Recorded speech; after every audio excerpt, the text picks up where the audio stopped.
शेती व शेतकऱ्यांच्या उद्धारासाठी घेऊन येत आहोत माहितीपूर्ण दर्जेदार व्हिडिओ। आपला शेतकरी मित्र, शेतकरी मित्र चॅनलला आता सबस्क्राईब करा आणि घंटी वाजवायला विसरू नका। नमस्कार शेतकरी मित्रांनो, शेतकरी मित्र चॅनलमध्ये आपलं स्वागत आहे। शेतकरी मित्रांनो, आज आपण बघणार आहोत दुग्ध व्यवसाय। आपण दुग्ध व्यवसायाचे भरपूर व्हिडिओ बघितले, पण प्रामुख्याने दुग्ध व्यवसाय हा गायीपासून सुरुवात झाला। गायीच्या नंतर म्हशीचे संगोपन सुरू झालं, पण प्रामुख्याने अगोदरच्या काळात दुग्ध व्यवसाय हा गायीपासून सुरुवात झाली।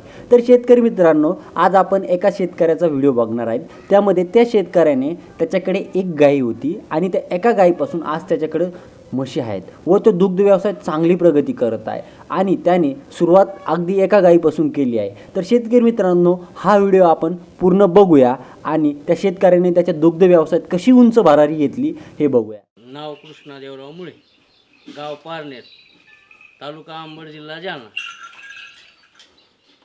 बरं, मला सांगा तुमच्याकडे किती म्हशी आहेत? सगळ्या पाच म्हशी, 2 हाले। अच्छा, 2 आले। बरं, तुम्ही या दुग्ध व्यवसायाची सुरुवात कशी केली? एक गाईपासून। अच्छा, तर मग कसं केलं सगळं? एकच गाय होती पहिली, सुरुवातीला मी मजूर करायचो, एकच गाय होती सुरुवातीला। ते एक गायीपासून मग एक म्हैस घेतली, म्हैस आणण्या गेली। अच्छा, मग म्हशीपासून एकीने एक अशा वाढीत त्या टायमाला 8 होत्या, कारण की ह्या टायमाला पाऊस कमी असल्यामुळं 5च राहिल्या। अच्छा, चारा कमी असल्यामुळं चाऱ्याची जरा तुटकी यायला लागली।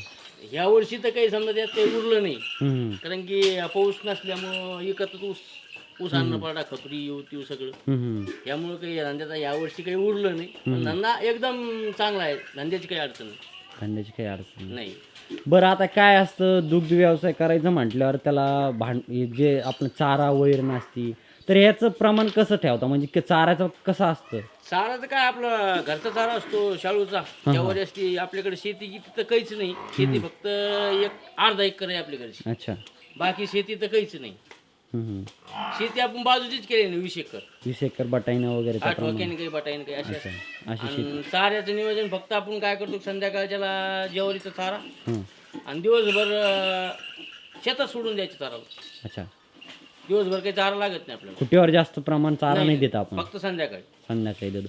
बरं, आता मला सांगा, खुट्यावरला चारा आणि जनावर चारलेला चारा आणि याच्यात दुधाचं प्रमाण कसं वाढतं? म्हणजे जास्त प्रमाण कसं वाढतं दुधाचं? आता बांधून जर ठेवलं तर दूध बी भरपूर निघतं, पण तितका चारा नाही उपलब्ध आपल्यापाशी। हां, ते पण आहे।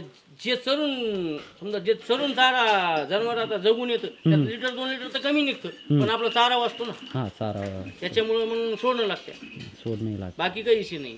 बरं, आता आपण ढेपचं प्रमाण कसं असतं याच्यामध्ये? आता ढेप तर ह्या वर्षी ढेप तर भरपूर द्यावं लागते, कारण की दुसऱ्या चाऱ्यात काही ताकदच नाही। हां, ज्वारीचा चारा राहिला नाही, या चाऱ्यामुळे आता यायला ढेप 1 किलो कमीत कमी तरी 5-5 किलो तरी द्यावं लागतं। ढेप द्यावं लागते। या वर्षी धंदा घाट्याच आहे, यावर्षी धंदा घाट्यात आहे, पाऊस नसल्यामुळे। बरं, आणि आपली दूध किती निघतं बरं एका टायमाचं?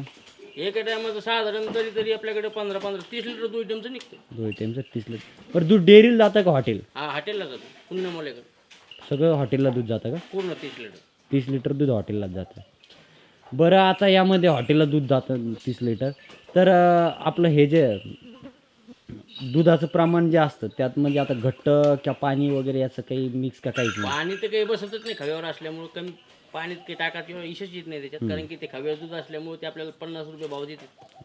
बरं, महिन्याचं किती उत्पन्न राहतं दूध व्यवसाय तुम्हाला? याच्यातून सगळं खर्चा जाऊन आपल्याला तरी 10,000 रुपये वाचतात।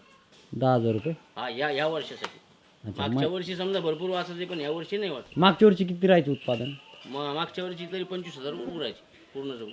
बरं, आता आपल्याकडे हे ज्या म्हशी आहेत यामध्ये कुठकुठल्या जातीच्या म्हशी आहे आपल्याकडे? आता ही जाफर आहे, ही जाफर, गिर जाफर आहे, गिर जाफर, आणि हे बाकी जे आहे ते 2-3 गावरान आणि एक शिंगाळू आहे पलीकडे, अच्छा, पंढरपूर सोलापूर, सगळ्या मिक्स आहे आपल्याकडे। हा, सगळ्या।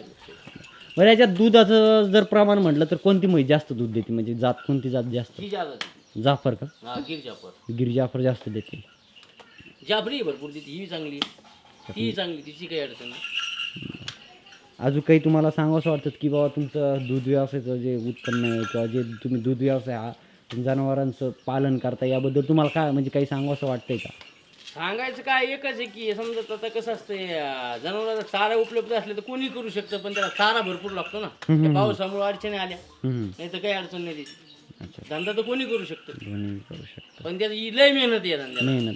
पण हे जे तुम्ही संगोपन केलं की बाबा एका जनावरापासून आज तुम्ही एवढं हे उभा केलं साम्राज्य, याबद्दल तुम्हाला काय वाटतं? तुम्हाला काय सांगावं असं वाटतं शेतकरी लोकांना? सांगायला काय वाटतं की समजा एकच करावं, हेच धंदा करावं हां, असंच वाटतं, दुसरं काय सांगावं.